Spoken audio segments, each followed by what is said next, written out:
Ribbon निसा, मैंने तुम्हें बताया था कि उसकी शादी हो गई है। अब हमारी दोस्ती से ज़्यादा उसके लिए उसका शौहर और उसकी फैमिली ज़्यादा अहम है। ओके गाइस, क्यों ना हम मोमल से मिलने चलते हैं। पागल हो गई हो? नहीं जाना, नहीं जाना। मुझे नहीं लगता कि वो इम्तिहान भी दे पाएगी। इम्तिहानों से इतना जल्दी शादी?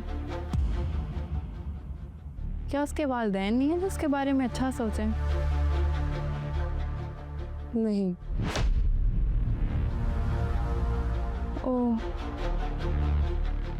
तो फिर मुझे ही मिलवा दो उससे। तुम क्यों मिलना चाहती हो उससे?